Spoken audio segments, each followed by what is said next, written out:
Salomão, o monarca cuja sabedoria ecoa a través dos séculos, permanece como uma das figuras mais fascinantes da história antiga. Filho do rei Davi e herdeiro de um legado poderoso, ele não foi apenas um governante rico, mas um líder cuja inteligência, sensibilidade e capacidade de análise o tornaram lendário. Reconhecido entre os 48 profetas do judaísmo e também no islamismo, conforme registrado no Alcorão, Salomão é celebrado como o último grande soberano de Israel, um homem cuja trajetória mistura grandiosidade, mistérios arqueológicos e um fim envolto em controvérsias.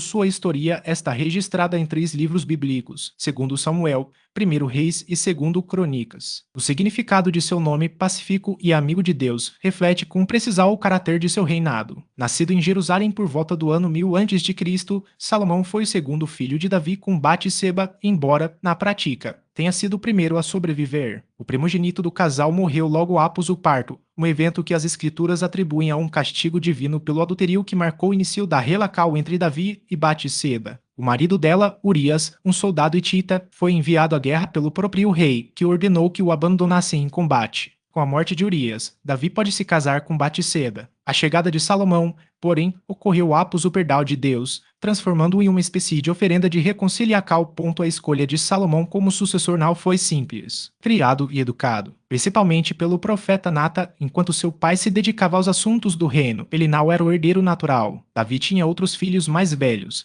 mas Nata exerceu forte influência sobre o monarca, usando seu conhecimento sobre o passado adultério do rei para convencer Davi a nomear Salomão como seu sucessor. A decisão, porém, gerou revolta, especialmente em Adonias, o filho mais velho de Davi e herdeiro aparente. Quando Davi adoeceu gravemente, Adonias se autoproclamou rei, desencadeando uma disputa pelo poder. Nata e Batseba intervieram, lembrando Davi de sua promessa, e Salomão foi coroado. Para garantir sua posição, o jovem rei, que tinha apenas 15 anos, iniciou seu reinado com uma purga implacável, eliminando possíveis ameaças, incluindo Joabe, o general de seu pai, e o próprio Adonias. Uma das primeiras medidas de Salomão foi fortalecer o exército, expandindo a cavalaria e os carros de guerra. Ele fundou novas colônias que serviam tanto como postos militares quanto centros comerciais, consolidando o poderio de seu reino. Mas o que realmente definiu seu governo foi a prosperidade sem precedentes. Jerusalém viveu uma era de ouro, impulsionada pelo comércio e pela economia. Expedições a terras distantes trouxeram riquezas como ouro,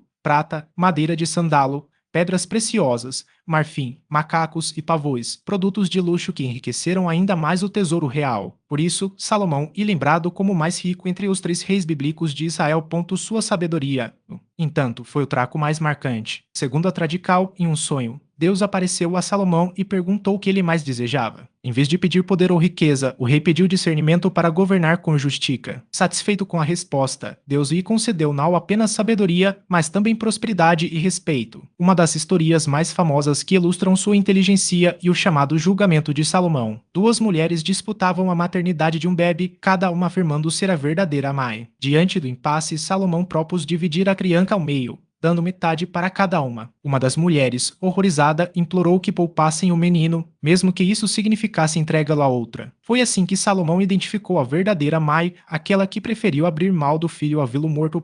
Além de governante, Salomão também é considerado autor de obras importantes. Atribui-se a ele a autoria de livros bíblicos como Provérbios, Eclesiastes e o Cântico dos Cânticos, textos que exploram a sabedoria, a reflexão e a espiritualidade. Mas seu legado arquitetônico é igualmente impressionante. Durante seu reinado, inúmeras construções transformaram Jerusalém, mas nenhuma se compara ao Templo de Jerusalém. Erguido com a ajuda do arquiteto viral e materiais trazidos de Tiro, o templo se tornou o símbolo máximo de sua era, um marco religioso e cultural que perduraria por séculos. A vida de Salomão, porém, não foi apenas feita de glorias. Sua morte, cercada de mistérios lendas, marcou o fim de uma era. Arqueólogos e historiadores ainda buscam vestígios que comprovem detalhes de seu reinado e as consequências de seu desaparecimento. O que se sabe é que, após sua partida, o reino de Israel nunca mais foi o mesmo. Foi considerado o local de repouso permanente de Yahweh, o Deus do antigo Israel, e também o lugar onde ficava guardada a Arca da Aliança. Entre suas construções mais impressionantes, destacava-se o trono de Salomão, não apenas por sua opulência, mas por ser um dos primeiros dispositivos mecânicos registrados na história. Feito de marfim e recoberto de ouro, o trono possuía um sistema de alavancas e engrenagens que permitia que leões esculpidos se movessem quando o rei se sentava, além de degraus que se elevavam automaticamente para recebê-lo. Essa engenhosidade refletia não só o luxo da corte,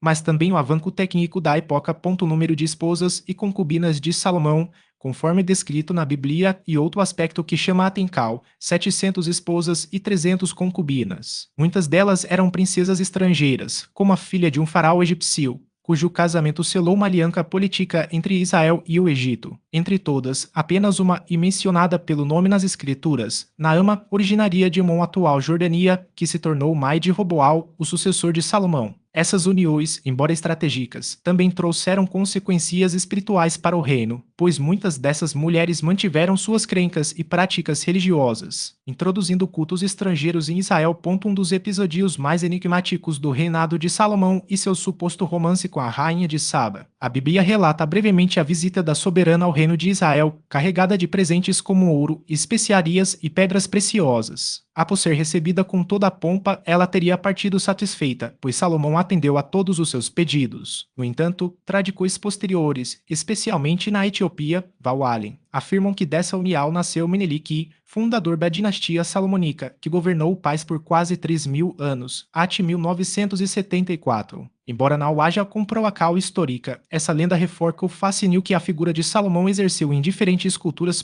A tolerância de Salomão com a idolatria, porém, e um dos pontos mais controversos de seu reinado. Ao permitir que suas esposas estrangeiras trouxessem seus deuses para Israel, ele abriu espaço para a construção de templos dedicados a divindades como Astarte, deusa Felicia, e Milcom, o deus nacional dos Amonitas. Essa prática, condenada pela tradição judaica, teria desagradado a Yahweh, segundo o relato bíblico, e apontada como uma das razões para a divisão do reino após sua morte.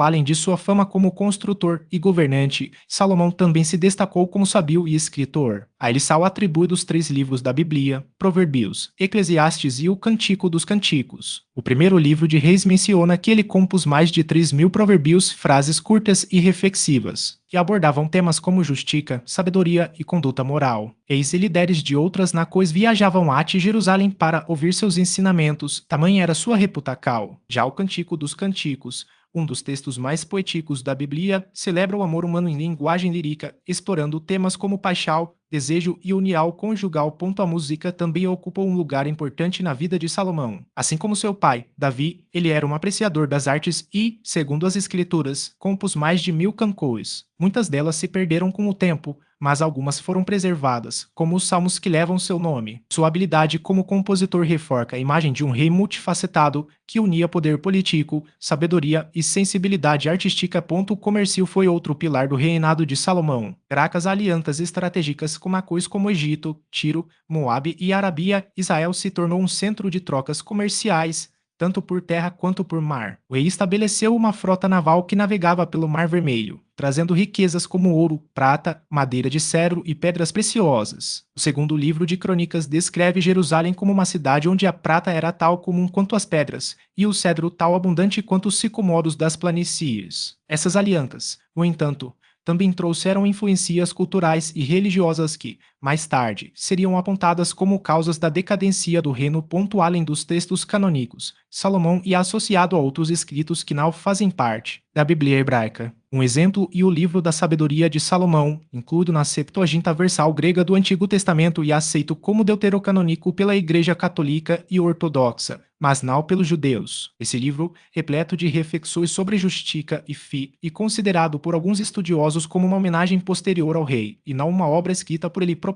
A morte de Salomão, após 40 anos de reinado, marcou o fim de uma era de prosperidade para Israel. Com cerca de 60 anos, ele faleceu de causas naturais, deixando o trono para seu filho Roboal. No entanto, a sucessão não foi pacífica. As tribos do norte, insatisfeitas com a carga tributária imposta por Salomão, se rebelaram contra Roboal, dividindo o reino em 2. O norte formou o reino de Israel, liderado por Jeroboal, enquanto o sul permaneceu como o reino de Juda, sob o domínio de Roboal. Essa divisão enfraqueceu ambos os reinos e os tornou vulneráveis a invasões estrangeiras. A existência histórica de Salomão ainda é tema de debate entre arqueólogos e historiadores. Embora não haja consenso absoluto, a maioria dos estudiosos concorda que, se ele realmente existiu, seu reinado provavelmente não foi tão grandioso quanto descrito na Bíblia. Evidências arqueológicas sugerem que no século XAC, Israel era um reino modesto, com Jerusalém como um centro político e religioso, mas sem o esplendor atribuído a Salomão. Alguns pesquisadores defendem que as narrativas sobre sua riqueza e poder foram exageradas ou projetadas para glorificar a monarquia davídica. No Isla, Salomão é reverenciado como um profeta, mas sua história apresenta diferenças significativas em relação às tradições judaica e cristã. Para os muçulmanos, ele não cometeu os erros descritos na Bíblia, como a idolatria, e sua morte não é vista como um momento de decadência. Segundo o Alcorão, um de seus escravos, um Genirgin, teria assumido sua forma e governado em seu lugar por um período sem que o povo percebesse. Essa versão reforça a ideia de que Salomão era um governante justo e abençoado por Deus, cuja sabedoria e poder se estendiam até mesmo sobre os seres sobrenaturais. Por outro lado, na tradição hebraica, Salomão não é visto com a mesma reverência. Segundo os relatos bíblicos, especialmente no livro de Deuteronômio, um rei de Israel deveria seguir 3 proibições fundamentais: não acumular muitos cavalos, não ter um grande número de esposas e não ajuntar ouro e prata em excesso. Salomão, porém, teria desobedecido a todas elas. Ele não apenas manteve um harém com 700 esposas e 300 concubinas, muitas delas estrangeiras, mas também expandiu sua cavalaria militar e acumulou riquezas extraordinárias por meio de pesados impostos sobre seu povo. Essas transgressões, segundo a narrativa bíblica, teriam provocado a ira divina. Como castigo, Deus teria dividido o reino de Israel após a morte de Salomão, permitindo que 10 das 12 tribos se rebelassem contra seu filho e sucessor, Roboal. Essa ruptura marcou o fim da unidade política do antigo Israel, dando origem aos reinos separados de Judá e Israel. Para muitos estudiosos, esse episódio simboliza não apenas um fracasso pessoal, mas também o perigo de um governante se afastar dos princípios divinos em nome do poder e da ostentação. Mas será que essas histórias têm algum respaldo histórico? Durante séculos, a existência de Salomão e de seu reino foi questionada, considerada por alguns como uma lenda sem fundamento arqueológico. No entanto, descobertas recentes começaram a mudar essa percepção. Em 1993, por exemplo, uma estela de pedra foi encontrada no norte de Israel, contendo uma inscrição que celebrava a vitória de um rei arameu sobre seus vizinhos do sul. O texto menciona explicitamente o rei de Israel e o rei da casa de Davi, fornecendo a primeira evidência direta da existência da dinastia davídica fora dos textos bíblicos.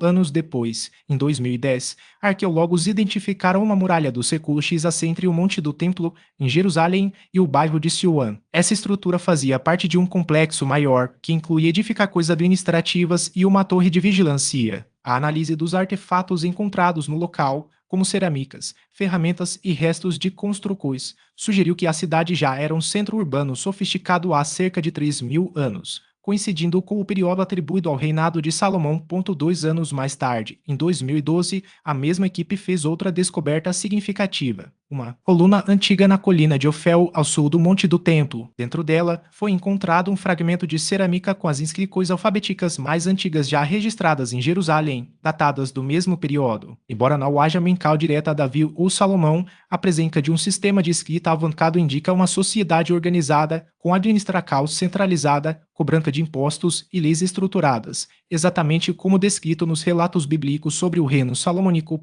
Em 2014, novas escaracóis no Monte do Templo revelaram mais artefatos da era do Primeiro Templo, construídos supostamente por ordem de Salomão. Entre os achados estavam fragmentos de vasos, ossos de animais sacrificados e outros objetos rituais, todos datados do mesmo período. Essas evidências reforçam a ideia de que Jerusalém não era apenas uma cidade modesta, mas um centro político e religioso de grande importância, capaz de sustentar um reino próspero e bem administrado.